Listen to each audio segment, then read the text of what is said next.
नमस्कार दोस्तों, daily news India 1.0 में आपका बहुत बहुत स्वागत है। दोस्तों, FII फॉरेन इंस्टीट्यूशनल इन्वेस्टर्स लगातार भारत छोड़कर भाग रहे हैं। पिछले साल से भाग रहे हैं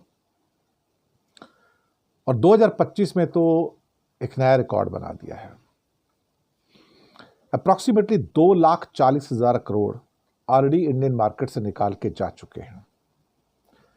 लेकिन जो DII हैं, डोमेस्टिक इंस्टीट्यूशनल इन्वेस्टर्स, जितना FII ने पैसा निकाला है उससे ज़्यादा वो पैसा इन्वेस्ट कर चुके हैं। तो मार्केट बढ़ती चली जा रही है। लेकिन साहब, हमारे डोमेस्टिक जो इन्वेस्टर्स हैं उनको एक बात समझ नहीं आ रही है।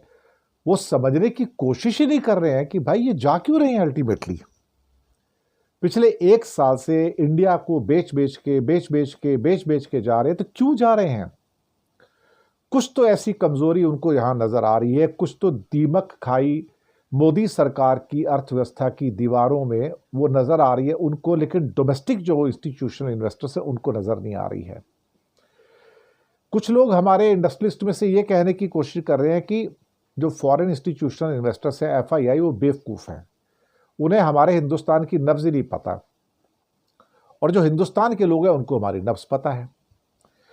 वो एक्चुअली इसलिए कह रहे हैं कि उनको पैसा चाहिए, तो पैसा FII तो देंगे नहीं, तो डोमेस्टिक वाले देंगे। तो डोमेस्टिक की झूठी तारीफ करते रहो।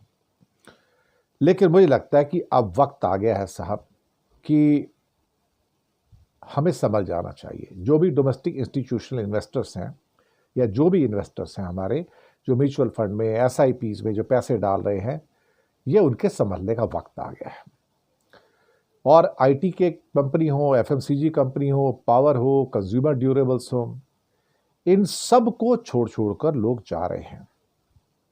आखिरकार कुछ तो ऐसा होगा जो FIIs देख रहे हैं और हम नहीं देख पा रहे हैं।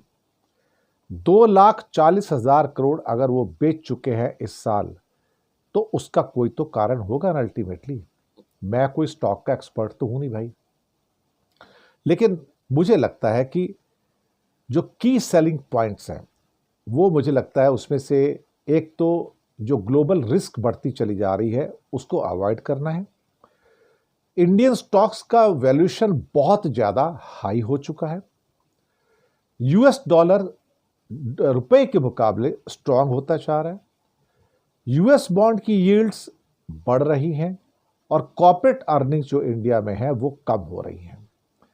ये 4-5 जो चीजें हैं, कारण है जिसके कारण से FIIs को इंडियन मार्केट में अब कोई जूस नजर नहीं आ रहा है।